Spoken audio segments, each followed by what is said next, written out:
Donc Coriolan de Shakespeare, mise en scène par Christian Scaretti au TNP du 28 janvier au 7 février, est une pièce un peu méconnue du public. Y a-t-il une raison pour cela? Plus qu'une. Il y a beaucoup de raisons pour lesquelles Coriolan est méconnu. D'abord, c'est une pièce très complexe qui pose le problème de l'impossibilité de vivre ensemble. Ou plutôt, la nécessité et l'impossibilité de vivre en communauté.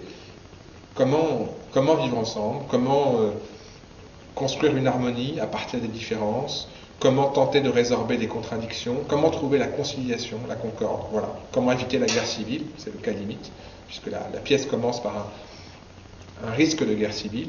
Rome est sur le point d'éclater, en proie à toutes les discordes possibles, une lutte des classes féroce, un conflit entre différents régimes possibles, monarchiques, démocratiques, aristocratiques, une guerre des sexes aussi, d'une certaine manière. Donc, toutes les discordes existent, et comment arriver à, malgré tout, tenir un équilibre qui s'appellera la République ou la communauté. Voilà un des problèmes fondamentaux de Coriolan. Et pour représenter cela, d'abord il faut cerner ces contradictions, il faut les représenter, il ne faut surtout pas les simplifier. Donc la pièce est très complexe, elle est complexe parce qu'elle oppose non seulement des grandes masses, que sont en gros les nobles et le peuple, enfin les plébéiens, les patriciens, mais il y a des contradictions partout. Et lorsqu'on simplifie la pièce, on la manque, on en perd le sens. Donc il y a la complexité d'abord, il y a aussi l'enjeu du peuple. C'est une pièce sur ce que c'est que le peuple, sur ce que c'est que comme dit Shakespeare, le grand nombre, la multitude. Et Coriolan parle de l'hydre. Donc il faut du monde, tout simplement. Vous ne représentez pas le peuple à 5 personnes. 2 personnes pour le peuple, c'est un couple. 5 personnes, c'est une famille. Le peuple commence quand on commence à avoir un effet de nombre. Donc il faut un effet de masse, parce que sinon, si on a 2 personnes avec des bâtons, on n'y croit pas vraiment.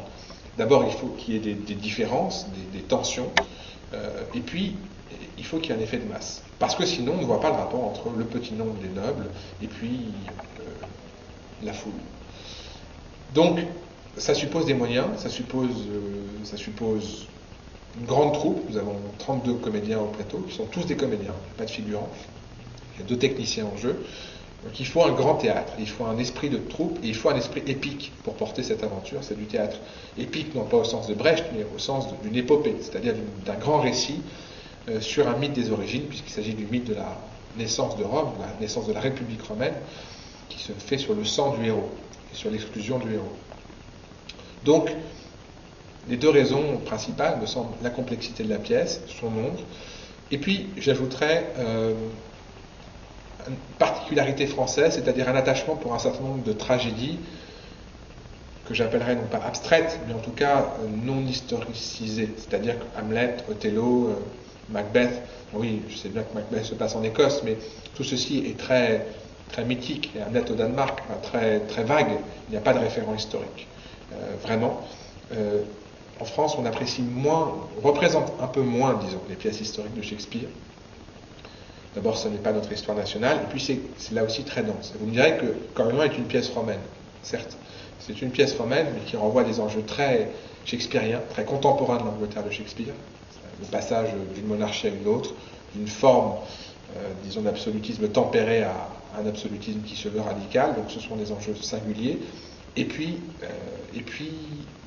il me semble que la langue de Shakespeare, c'est le 4e point, est vraiment très très difficile à traduire. Et en particulier pour des pièces comme cela. Alors la traduction de Jean-Michel Desprats est vraiment fantastique, mais on sait bien que Shakespeare est très très difficile à traduire. Il a cette barbarie qui plaisait tant à Hugo, mais il ne reste pas moins que Coriolan est bien monté, beaucoup monté en Angleterre, comme une pièce cardinale, et en France, disons qu'on montrait davantage Jules César et d'abord et surtout Hamlet.